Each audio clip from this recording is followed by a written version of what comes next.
your hosts. I'm Diane Bortoletto. And I'm Monique Chicato. Let's do it. Hello, and welcome to And Away We Go F1 podcast, a Formula One podcast that goes beyond the track limits to talk about travel, food, and lifestyle surrounding the sport. I'm Diane Bortoletto, your pre-Drive to Survive Formula One fan, and today I'm at my sister's house in Melbourne. Spoiler alert. And I'm Monique Chicato, your post-Drive to Survive Formula One fan. And today I'm sitting in my own home in Stavanger in Norway. Hi, Mon. Good to see you. And good to see you too. We are finally back in the swing of things, Di. Oh my God. Racing is back. It feels good, doesn't it? It feels so good. And obviously our season kicked off with the first race in Melbourne, which, again, spoiler alert, is where you currently are. And oh my God, what a race. What a season opener. It had everything, didn't it? The race was edge of your seat stuff. If you thought the end of the 2024 season was crazy and had so much happening, it had nothing on the season opener of 2025. It was uncharacteristically rainy, although characteristic of Melbourne, really. And it was Carnage. Absolute carnage. It was nuts. For anybody not in Australia or not familiar with Melbourne, Melbourne's famous for having 4 seasons in one day. And I've lived in Melbourne. I come from Melbourne. I know that Melbourne can be 37 degrees 1 minute and drop 20 degrees and be 17 the next. And this happened at the Australian Grand Prix, except between Saturday and Sunday. Qualifying Saturday, it was 37 degrees in Melbourne. It's a different heat and it's stifling. Like, it's a whole lot more humid. As baking hot. It was a sweat fest on Saturday. I'm not going to lie. And I just felt so sorry for all those people in the grandstands and in the full blazing sun. It was hot. Then Sunday, of course, the total washout. Races were cancelled. The support races in the lead up and Well, Formula 3 got red flagged on the 18th lap because it was just torrential rain.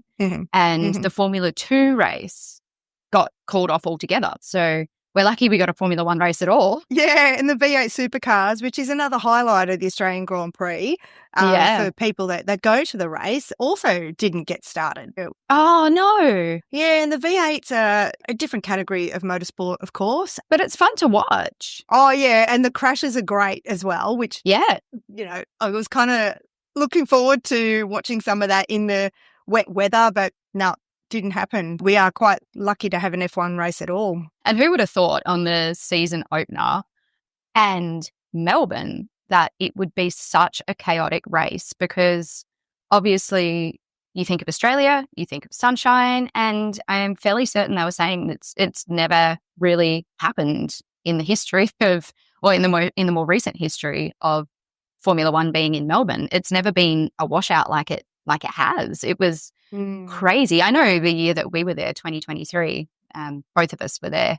There was a bit of rain on and off, but it was nothing major. Not like this. No, not like this. Even before the race gets started, on the formation lap, Isaac Hadjar spun out and out. He was out before he even debuted. Yeah, it was awful watching that. And if you have watched the race, if you've been all over social media, you would have seen that the cameras followed him all the way back to hospitality, and the poor kid had his head down, hands on his face, helmet still on. He was obviously crying. He was distraught. Exactly. It was just awful.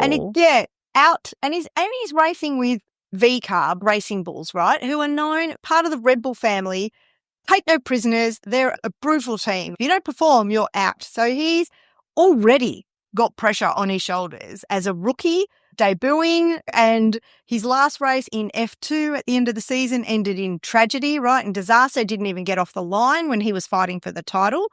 Isaac Hadjar was rightly distraught, walking back into hospitality. Like you said, his head was down, helmet on, clearly crying, and then who swoops in? Anthony Hamilton, the dad that everyone needs. Lewis Hamilton's dad came in, comforting him like a father would to a son. Such it was heartwarming. display of compassion and sportsmanship. Well, I Yeah. saw that and my heart just melted. Well played, Anthony Hamilton. As far as we know, no relationship with Isaac Hadjar. They're in different teams, but he was just being a good guy, right?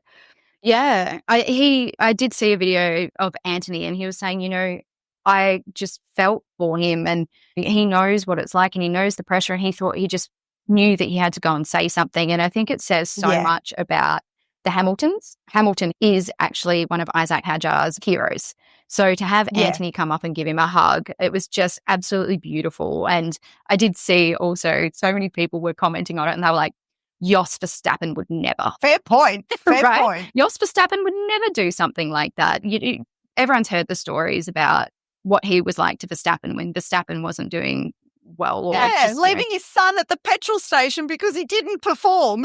Exactly. Yeah, no, that was just so lovely to see Anthony Hamilton being so kind. I did see that video with him as well, him saying that as a father, he knew the sacrifices his family would have had to make for him to even be there in the first place and to have it end. Before it even started. Exactly. And it's hard to even judge, put that against his racing ability. You just can't. The conditions were just awful. It was so wet, so rainy, and his first time at a Formula One race and he, first race in that car. Yeah, to point back to what we were saying in the last episode where we were predicting, you actually predicted that Hadjar would lose his seat this season.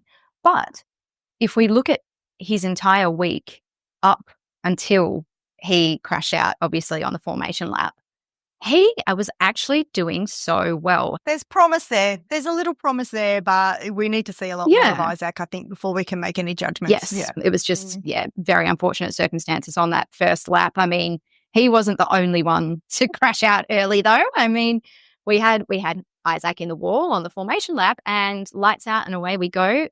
First lap, poor Jack Doohan was in the wall. I know. Our Aussie boy, and then moments later, Sainz was in the walk. On the safety car. Yeah. Yeah. I felt really sorry for Doohan as well because Doohan had so much pressure coming onto him or on his shoulders coming into this race. And again, if we look at the qualifications and everything, he was actually doing really well as well. He was on a belter of a lap before it was Hamilton that spun around and ruined his lap. So he was out in Q3. We've got to talk about Kimi Antonelli overtaking Hulkenberg. I thought that was a power move on Antonelli's part. That was super impressive from that 18-year-old. Oh, yeah. Yeah. But yes, talking about crashes, Alonso's into the wall. That was the fourth retirement. He was on the wall and then it was just before there was supposed to be a big cell of rain coming through again. There was a whole lot of talk on the team radios about what to do with their strategy because it looked like there was going to be rain, but they didn't know when it was going to arrive. They didn't know if it was going to arrive. So there was, a whole lot of talk about strategy and whether or not to put on the inters. Yeah, I think they knew there was rain coming, but they weren't sure whether they could stay on the slicks or whether they would have to pit and change to the inters. So I think that was the point of conjecture. And, the ones that took the risked it, didn't they? And lost out. Yeah, Norris was overly cautious because on the radio when they were talking about it, he was like, well, we should go to inters then, shouldn't we? I mean, I think he's probably got PTSD from Sochi when he almost won the race but stayed out on slicks and just completely lost it. And because Sainz was already out and he was on the pit wall for Williams, he advised them on bringing in Alex Albon to change to inters, and that's what gave Alex Albon an absolutely incredible result for Williams. He equaled his entire points count from last year in one race. Oh, that's a good fact. Yeah, isn't it amazing? Kick Sauber also in one race, they exceeded their entire tally for points from last year. So, it was a crazy race because, as we were saying in lap 45, the rains came in, which people who decided to stay out on slicks, they suffered. So Verstappen was one of them. Norris came in and put on inters. So did Albon. Both McLarens came in, actually, and we saw some really interesting things. Unfortunately, even though the McLarens both ended up with inters on, they both went off the track one after the other in a very same spot, and home hero Piastri couldn't save it. He just put a bit too much on the gas coming out and spun off into the grass and was beached on the grass. But he tried and tried and tried, and he saved it. There was no safety car. He reversed it back out. He came out ahead of Ollie Behrman. He did. It was a remarkable recovery, but it just put him at the back of the pack, didn't it? And he did well to finish the race eventually in ninth. Yeah, so he came back for points because by the time we finished, we had another 2 people go off track. So we had 6 DNFs. Lawson came off and Bortoletto came off as well. So we only had 14 people finish the race. And so for Piastri to come from 13th to 9th, he did really, really well. But the other big winners of the race, Antonelli. Right? He finished 4th. He qualified in 16th. He came up through the entire pack to finish in 4th. Kimi Antonelli, what a little superstar. And obviously he's in a good car. How many rookies finished? I think there was only out 2. of 6. Behrman. Yeah, Ollie Behrman plumb last, and then Antonelli, in the Mercedes in 4th. All props to Behrman because he crashed twice before the race. So he crashed in practice 1 and practice 3. So for him to keep it on the road in those conditions, all props to him. Well done. So he finished plumb last, but we have Norris came in 1st, Verstappen 2nd, Russell 3rd, Antonelli in 4th. He was the highest placed rookie. Albon came in 5th, which is amazing. Williams is my good surprise for the year, and I hope I'm not prematurely calling it. You called it. I think all the signs are there. It's looking good. Boom, boom. All the signs are there. 6th. Stroll. Yeah. Holy moly. Yeah, I know. And Hulkenberg, 7th in a Kick Sauber. In the Kick Sauber tractor. Amazing. Yeah. And then we went to Leclerc, Piastri, Hamilton, Gasly, Tsunoda, Ocon and Behrman. And our DNFs were in order. Hadjar, Doohan, Sainz, Alonso, Lawson and Bortoletto. Cousin, not a cousin, 1T, not 2. I would have loved to have seen him finish his first Grand Prix, but he didn't. But what I did see at the track that broke my heart, it was seeing his name misspelled. They spelled his name like mine with 2 T's, not 1. And Charles Leclerc's name was misspelled on a billboard as well. And these were official. That's right. I know how many pairs of eyes would have signed that artwork off before it went to the printers and missed by everyone. And sometimes you can't see the forest for the trees. No one's perfect. We all make mistakes, but getting a driver's name wrong, that hurts. Yeah, pretty bad. Pretty bad. The other thing we got to talk about is Ferrari. And the team radios. Hamilton is just not gelling with his race engineer, is he? And in fact, Charles Leclerc said the same thing as Hamilton in the middle of the race. Leave me to it. Stop giving me all this information. Leave me to it, please. They're using every ounce of concentration, keeping their car on the road and not sending it into a wall in those conditions. And the Ferrari race engineers really need a lesson from Mercedes or Red Bull or McLaren, really, don't they? It must be really hard, though, when you've got a 7-time world champion coming into your team, trying to adjust and work out how you need to work with him, because he's been doing this for so long and he's been so successful in another team, and he's got his own way of working. He knows how to do it. So it must be hard from both sides, right? Because Ferrari are having to learn how he best wants to be dealt with, and then he needs to learn how and what Ferrari need to tell him and how they tell him that. And I mean, all props to him, though. He was very polite, although quite terse when he was responding to them, and was very, what did he say? He was like, yes, thank you. Please leave me to it, or something like that. Yeah. Yes, thank you. I know. Hamilton asked, there was 3 different occasions I heard him say, leave me to it, please. He's been firm but polite, leave him alone. But even Charles Leclerc has been with the team for 4 or 5 years now, and he said the same thing to his race engineer. We've got to just say that the radio message of the race, is there a leakage? There seems to be a leakage. I'm sitting in water. What is it? Exactly, Charles Leclerc. I'm sitting in a puddle of water, and it's like, it must be the water. What did Charles say?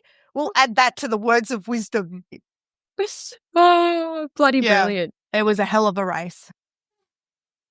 And in case people haven't been able to tell by the way we've been talking, Di was actually at the race. Oh my God. After praying Oh. to the Formula One gods, the racing gods, the event gods, the Melbourne gods, everybody, promising my firstborn, if I were to have a firstborn, I actually got tickets. I've got to give Belle Jackson a massive shout out. She's a fellow travel writer, award-winning travel writer, and she has a podcast as well with Kirsty Bedford, who was on our International Women's Day podcast. So together they have a travel podcast called The World Awaits. And Belle sent me a text on Friday morning saying, do you happen to be in Melbourne? I've just been invited tomorrow. I'm looking for a +1. Of course, I said yes. And then as it turned out, the PR, who's Talia from GTI Tourism, big shout out to her as well.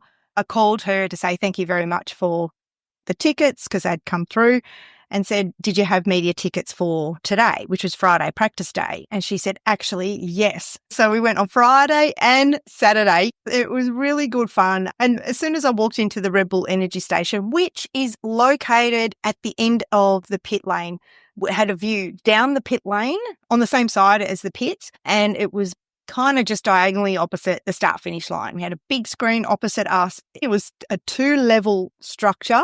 I honestly can't tell you how good it was. It was just Hollywood. I don't know how I'm ever going to go to a race and not be in the Red Bull Energy Station or the Paddock Club or something equally as epic, because it really was the most wonderful experience. I've got to give a big shout out to Vegas. So Vegas were the ones that invited Belle Jackson, who then invited me to the Red Bull Energy Station at the Melbourne Grand Prix. A massive, massive thank you to the Vegas Convention and Visitor Authority. They're a major sponsor, and I'm just eternally grateful. Thank you so much. You answered my prayers. Now, being Red Bull, it was a mix of people inside there, from people who paid for their own tickets. So if you'd paid to go on the Saturday, it would have cost $3,850 per person. For one day. Yeah. Holy hell. There was like a real mix of people, yes, people who buy tickets themselves, people who get invited, your media, your influencer types, models, celebs, and then companies who host people. Can we also mention you ran into Crofty, who is literally the opening of our podcast, Lights Out and Away We Go.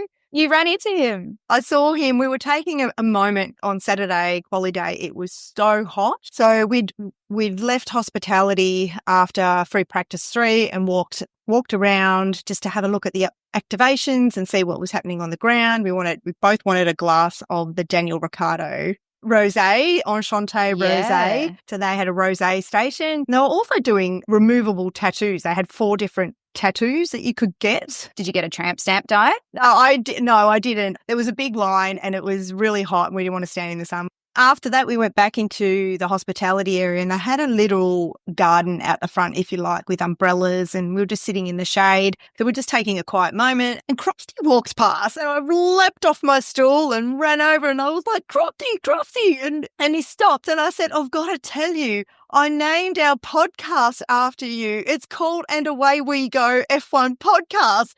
And do you know what he said to me? He looks at me and he deadpan and he says, that's $20,000 you owe me. That's my line. And I went, and he goes, no, just joking. I'm really flattered. Thanks very much. And I just thought, oh my God. He did give me a little mild heart attack, I've got to say. Anyway, I asked him if he'd get a photo with me and he did a little video. Bless. Oh, I love it. And Mick Doohan. Did you? Mick Doohan. Oh, I saw you had Mick Doohan. Yeah. Oh my God, that's so cool. Meanwhile, Belle Jackson was like, she's off again. So I'd just leap off my stool and run over to the fence where people were walking past. And then I have to go back there and explain to her, oh, sorry, that was so-and-so, or that's, Yeah. Having been there with Belle, who didn't really know too much about Formula One to begin with, what were her opinions? She thought it was fantastic. She was like, fabulous. You can't go into the Red Bull Energy Station hospitality suite to a place like that and think anything but. They just do it so well. Well, they had artists in there creating things. They had breakdancing kind of dance-offs between professional dancers. They had a F1 simulator, a Red Bull flight simulator. There was Yeah, just lots So if you're of- not actually into the race itself, there's plenty to keep you Oh, occupied. yeah, the networking's off the charts. And then the people watching. So you've got fans there as well who are dressed head to toe in Red Bull or head to toe in V-Carb Racing Bulls merch, and sponsors that are in there as well. And then you've got people wearing high heels to a track, which I always find hilarious. I'm like, do you not know how much walking there is? Unless you're a driver and get dropped off at the driver's entrance. Remember that time that I had to buy an emergency pair of sneakers in Qatar because I wasn't wearing heels. I was wearing very comfortable, they weren't Birkenstocks, but they a similar style of sandal. But the amount of walking that you have to do when you go to a Grand Prix, blisters, sore feet, very big misstep wearing heels. Belle said that her watch had said that she'd done 7,000 steps just to get in the morning before we'd done anything else. Anyway, lots of walking, no matter where you are. What was the situation like getting to the track? Because I feel like Melbourne is one of the places where they actually have really good access to the track. There's 10 gates around the circuit. So there's trams, there's trains, there's massive taxi ranks, buses, and then you got your ride share. Look, I was quite fortunate that both days I got dropped off at the track. Then on Saturday, leaving the track, I'm not going to lie, it was really hectic. We didn't stay till the very end of all the on-track activity. We left during the V8s, but by the time we chit-chatted to people as we were on our way out, it just took ages to get out of the circuit, ages to get on a tram, and it would have taken me... And then they rammed. Yeah, it took me about an hour and a half for a trip that would probably normally be maybe 45 minutes. So it was just slow and a lot. It's a lot. I remember when we went in 2023, we were staying a fair bit north of the city, and with our tickets, we were able to get onto the tram for free into the city. And then you walked from there. There's a tram station across from one of the big train stations, and they literally have set up a big snaking line to get everyone onto this tram. And it looks really scary because it is just so long, and it goes around the block, it goes around it goes everywhere, but it moved really fast. I think we were only in the line for about half an hour, something like that. And then it takes you it stops at a couple of the gates, and then you get off and you walk in. And it was actually really easy on the way in.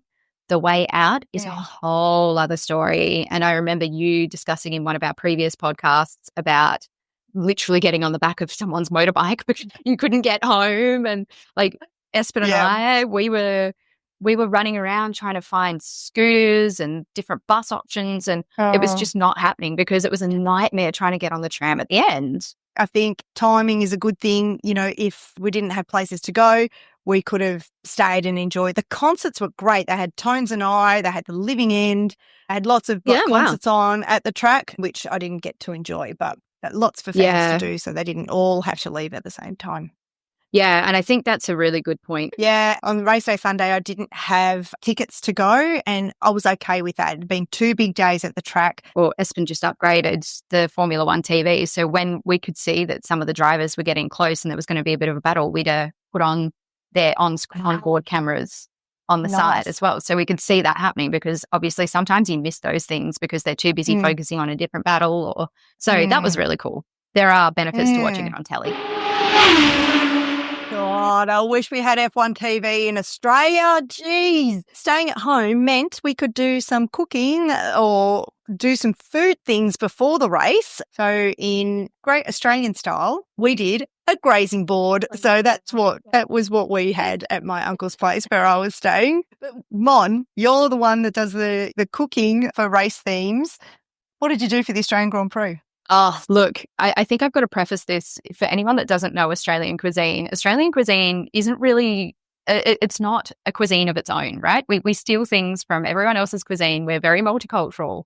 So it was actually really hard to try and come up with something Australian. I paid homage to the country bakery stop on a road trip. Okay. Meat pie. Exactly. Yes. I made a steak and mushroom pie, obviously a little bit more glamorous than your bakery stop in the country town. And then I did a caramel slice only because I thought Espen, my partner, would prefer the caramel slice over the vanilla slice. So that was my little homage to the Australian bakery. And I used a recipe by Nagi from Recipe Teen Eats for both of them. Oh, So yes. in Nagi we trust. Yep. And it turned out really, really nice. And I didn't get any photos because trying to find puff pastry here, I went to so many stores. Why is that difficult? And I have no idea. I would have thought that puff pastry would be commonplace. I know. I Clearly thought it was not. a very commonplace ingredient, but apparently it's not. All I could find was some like really small strips. So it ended up not looking very nice, but it tasted a treat. I made meat pies and caramel slice. And at the MCG, having a meat pie at the MCG is an iconic Australian experience. With the squeezy tomato sauce. So you went to the footy, which is a very, very very Melbourne thing. If people don't know, the league, it was the Victorian Football League.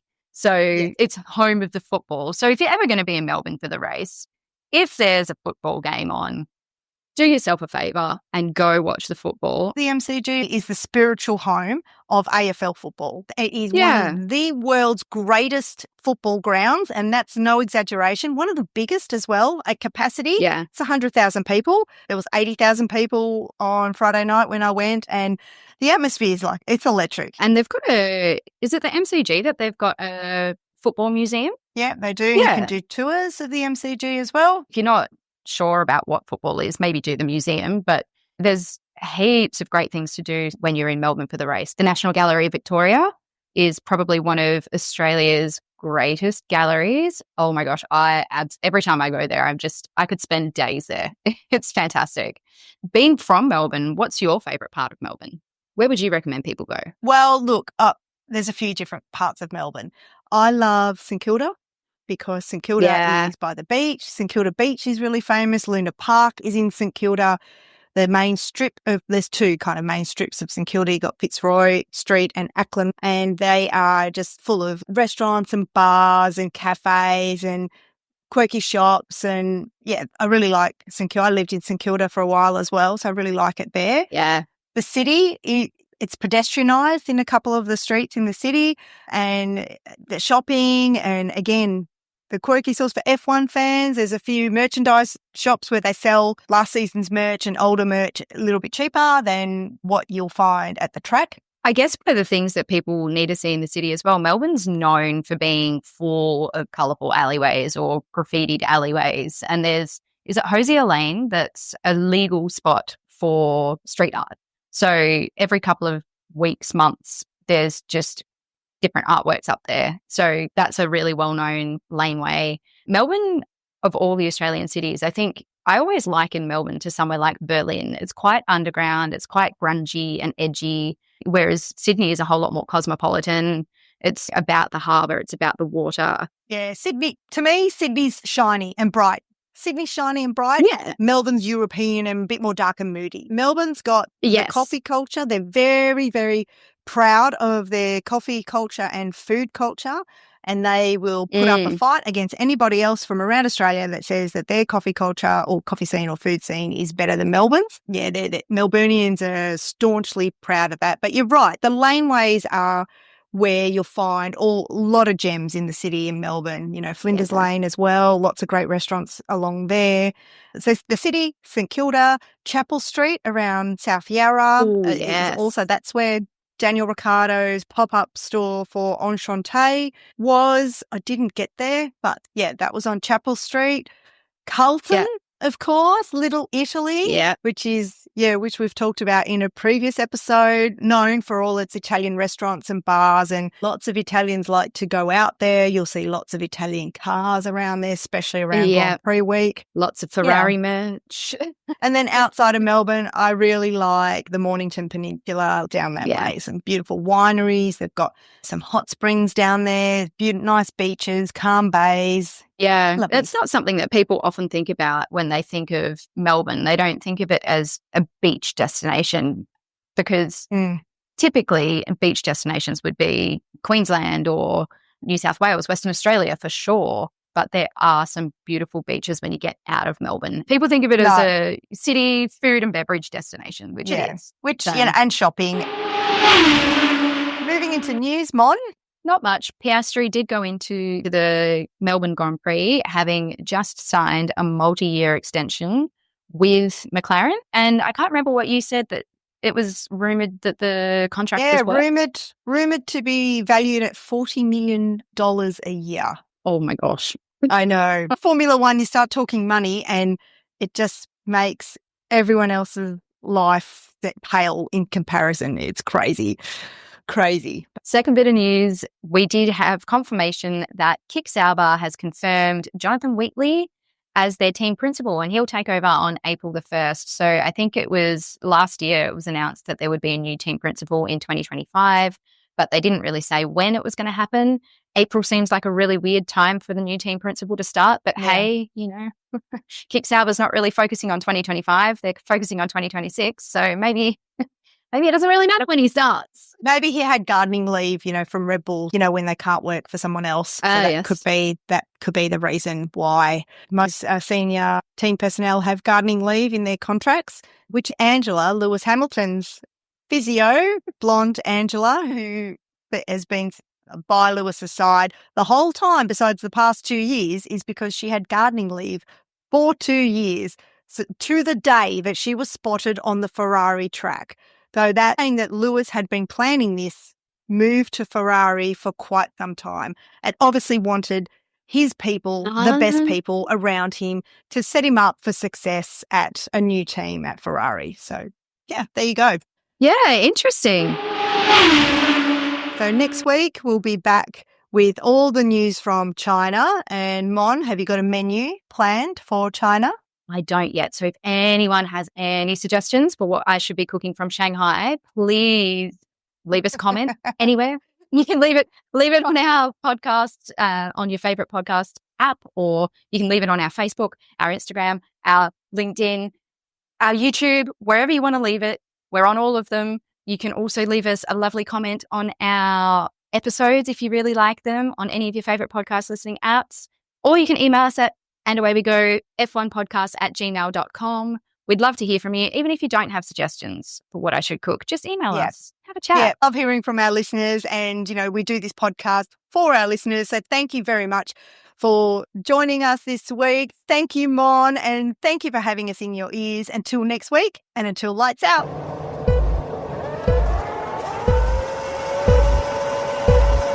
It's lights out and away we go! And Away We Go podcast is produced by Diane Bortoletto and Monique Ciccato. Let's do it.